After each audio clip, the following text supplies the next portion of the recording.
Նախորդ ժողովում ես հակիրճ խոսեցի, թե ինչպես էին մեր թշնամիները մեր անկախ պետականության դեմ պատերազմ սկսել 1920-ականների սկզբին։ Խոսեցի նաև այդ պատերազմից առաջ եւ դրան հաջորդող դեպքերի մասին։ Նշեցի, որ այս իրադարձությունները չափազանց կարևոր է լավ հասկանալ, որպեսզի լավ հասկանանք մեր ներկա ժամանակները,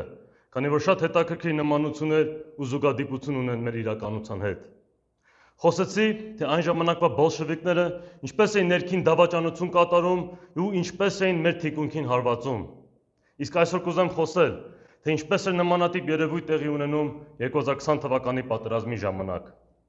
Իհարկե, 2020 թվականի 44-օրյա դավադիր պատերազմի մասին իրականում քիչ բան գիտենք, քանի որ պատերազմից արդեն 5 տարի անց դեռ պետական մակարդակով ոչ մի գիտական ու պատմական վերլուծություն չի եղել, որպեսզի պարզվի, թե իրականում ինչ տեղի ունեցավ այդ քաոսային օրերին։ Սա իմ կարծիքով դիտմամբ է արվում, որպեսզի հայ հասարակությունը չիմանա, թե ինչպիսի եւ ինչ աստիճանի դավաճանություններ են տեղի ունեցել պատերազմի ընթացքում, թե իշխանության, թե գեներալիտետի, թե այսպես ասած քաղաքական ընդդիմության կողմից։ Սակայն պետք չէ պատմաբան լինել կամ նույնիսկ շատ խորանալ, հասկանալու համար, որ այդ պատերազմում ներսից մեծ դավաճանություն է տեղի ունեցել այս 3 տարբեր ֆրակցիաների կողմից, քանի որ նրանք ունեին նույն նպատակը՝ ամեն ինչ անել, որ Հայաստանը պարտվի։ Եվ հենց այդպես էլ կա։ Մենք կարծես թե մտանք այդ պատերազմի մեջ ոչ թե հաղթելու, այլ միտումնավոր պարտվելու։ Մենք ընդհանրապես պետք է նայենք եւ մի քիչ վերլուծենք մակերեսի վրա կատարված տարբեր հրապարակումներն ու արտահայտությունները, համոզվելու համար, որ այդ դավաճանությունը լիովին իրական է եւ ոչ թե մեր երևակայության դրսեւորումը։ Շատերն են խոսել իշխանության դավաճանության մասին, թե ինչու օրինակ Արցախը պատերազմի ժամանակ չճանաչեց ու չմիացրեց Հայաստանին, ինչու չմոբիլիզացրեց Հայաստանի զինված ուժերը եւ նման այլ կարևոր հարցեր։ Շատերն նաև գիտեն գեներալիտետի դավաճանության մասին, թե ինչպես բանակը բարդակի ու անտերության վերածեցին խառնաշփոթ ու հուսահատություն տարածելով։ Երբ պատերազմից վերադարձա, ինձ համար ակնհայտ էր այս ամենը, բայց հետո նաև հասկացա, հատկապես 2021 թվականի խայտառակ ընտրություններից հետո, որ մեր քաղաքական դաշտի այսպես կոչված ընդդիմությունը նույնքան դավաճանություն էր գործել, որքան մեր ղեկավարությունն ու գեներալիտետը։ Բոլորը միասին մեր բանակի մեջքին դանակ խրեցին, քանի որ բոլորը ըստ էության նեոբոլշևիկներ են, ովքեր ծառայում են Կրեմլի նույն հակահայկական շահերին։ Բնականաբար չեմ կարող այս հարթակում ու այս պահին խորանալ մանրամասնությունների մեջ, բայց վստահ եմ, երբ ապագայում ճիշտ վերլուծություն կատարվի, մենք կարող ենք մի քանի հատոր գիրք գրել, թե ինչպիսի դավադրություններ են տեղի ունեցել այդ օրերին։ Նման վերլուծություն անելուց հետո ես համոզված եմ, մենք կգանք այն եզրահանգմանը, որ 44-օրյա պատերազմը ժամանակակից պատմության ամենադավադրական պատերազմն է եղել։ Ես կցանկանամ ուղղակի նշել մի քանի կարևոր փաստեր, որպեսզի ապացուցեմ, որ ընդդիմությունը այնքան դավաճանեց Արցախին ու մեր բանակին, որքան մեր ղեկավարությունն ու գեներալիտետը։ Սա չափազանց կարևոր է, որպեսզի մենք պատրենք այն պատրանքը, որ ընդդիմությունը իսկապես պայքարում է իշխանության դեմ։ Նախ սկսենք նրանից, որ մինչև հիմա ներկայիս կեղծ ընդդիմությունը տարածում է, որ Հայաստանի կառավարությունն էր մեղավոր 2020 թվականին պատերազմը սկսելու համար, քանի որ իրենց ասածով կարելի էր խուսափել պատերազմից։ Նրանց խոսքով պատերազմը սկսվեց, որովհետև մեր կառավարությունը սխալ դիվանագիտություն վարեց։ Նրանք այնպես վստահ են ասում, կարծես թե գուշակ լինեն կամ ունեն ինչ-որ կախարդական փայտիկ, որով կարող են վարել այս իրականությունից դուրս մի դիվանագիտություն։ Պատերազմը անկանխատեսելի է, եւ որքան էլ ուզենանք ճիշտ ու հմուտ դիվանագիտություն վարել, դա շատ բան չի փոխի, եւ քո թշնամի ագրեսոր հարևանը մինչեւ իր ատամները զինվում է եւ նպատակը դրված է ուժով լուծել իր բոլոր խնդիրները։ Հետևաբար կարող ենք եզրակացնել, որ ընդդիմության այս մեղադրանքը պարզապես դավաճանական արտահայտություն է Հայաստանի պետականության դեմ, որովհետև որքան էլ ներկայիս ապազգային ու ազգադավ իշխանությանը դեմ լինես, նման բան ասելով մարդ վնաս է հասնում հայոց պետականությանը եւ ոչ Փաշինյանին ու նրա ապիկար խմբակին։ Խելագարություն է, որ Փաշինյանը ոչ միայն ընդունում է ընդդիմության մեղադրանքը, այլև ավելի խելագար բան է ասում, որ մենք 1988 թվականից ենք մեղավոր, քանի որ այդ ժամանակ բարձրացրել ենք Արցախյան հարցը։ Այսինքն, կեղծ ընդդիմությունը մի դավաճանական բան է ասում եւ ներկայիս վարչապետի աթոռ զբաղեցնողը փոխանակ դահերքի ասում է մի ավելի մեծ դավաճանական բան, ավելի շատ հիմնավորելով կեղծ ընդդիմադիրների ասածները։ Այդ մեղադրանքը նաև անհեթեթություն է, որովհետև պատերազմից հնարավոր չէր խուսափել այն պարզ պատճառով,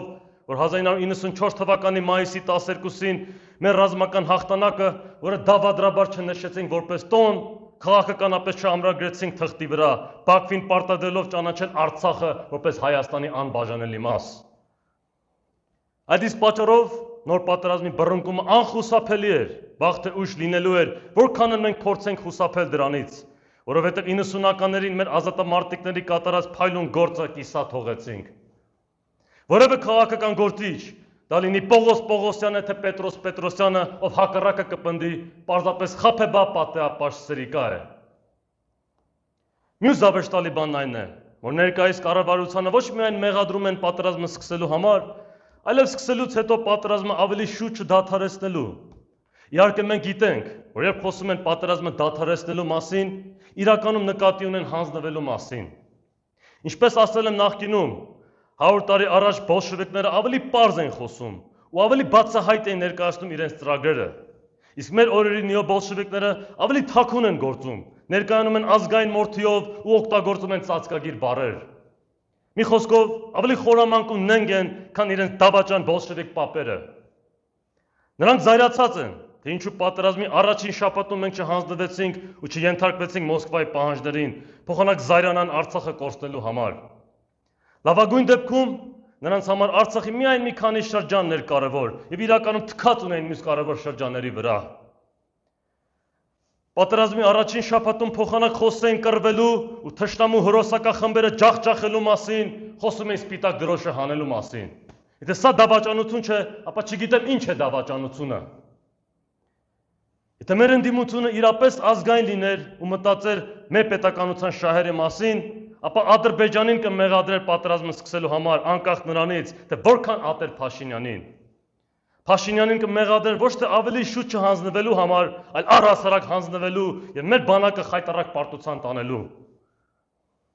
Այսինքն, պատերազմի համար մեղավոր է Բաքվի բռնապետը, իսկ խայտառակ պարտության համար մեղավոր են Փաշինյանը, նրա հետ համագործակցող քաղաքական գործիչները, գեներալիտետը եւ կեղծ ընդդիմությունը։ Ես նրանց բոլորին անվանում եմ նոյեմբերյան հանցագործներ։ Ներկայիս կեղծ ընդդիմությունը, որը 5-րդ Շարասյան մասն է կազմում, իհարկե նման բաներ չի ասում, որովհետև նրանք իշխանության հետ միասին ընդամենը տարածում են ռուս-թուրք սիոնիստական տանդեմի քարոզչությունը, որպեսզի կարողանան պարտված կողմի Հայաստանի բնակչության մեջ ներարկել մեղքի զգացում ու պարտվողական հոգեբանություն։ Դա անում են, որովհետև նման պարտվողական հոգեբանություն ունեցող ու մեղքի զգացումներով լի ժողովուրդը ավելի կառավարելի է լինում ու ստրկամիտ դառնում։ Այդպիսի քարոզչությունը այնքան լավ են տարածում, որ շատ բնական է թվում, քանի որ հասարակ քաղաքացիների մի զգալի մասը նույնիսկ կկարծի, որ նման կեղծ թեզեր տարածելը հայրենասիրության դրսևորում է։ Ընդդիմադիրները պատերազմից խոսելու ժամանակ հաճախ են 44 օրյա դավադիր պատերազմը ներկայացնում որպես աղետ, արաբիր կամ դժբախտություն, բայց հանուն Արցախի, հանուն մեր անկախության մղվող պատերազմը նման բառերով բնութագրելը կոպիտ սխալ է եւ անթույլատրելի։ Աղետ, արաբիկ եւ դժբախտություն են ջարդերը, երկրաշարժները, ցեղասպանությունները եւ նման այլ դեպքերը, որտեղ անպաշտպան կամ անզեն ժողովուրդը կոտորվում կամ սպանդի է ենթարկում թշնամիների կամ բնության ուժերի կողմից։ Գիտակցված ու զինված պայքարը թշնամու դեմ երբեք չի կարող լինել աղետ, անկախ նրանից, թե որքան մեծ պարտություն ես կրում։ Նրանք այդ պատերազմը աղետ են համարում, բայց միաժամանակ հայրենական մեծ պատերազմ են անվանում երկրորդ աշխարհամարտը, որտեղ հանուն սովետի, կապիտալիզմի ու միջազգային սիոնիստական շահերի 100,000-ավոր հայեր ստիպողաբար ուղարկվեցին Եվրոպա սպանդի, որի ընթացքում զոհվեցին առավել քան 20 անգամ ավելի շատ հայեր, քան այս մեր վերջին պատերազմում։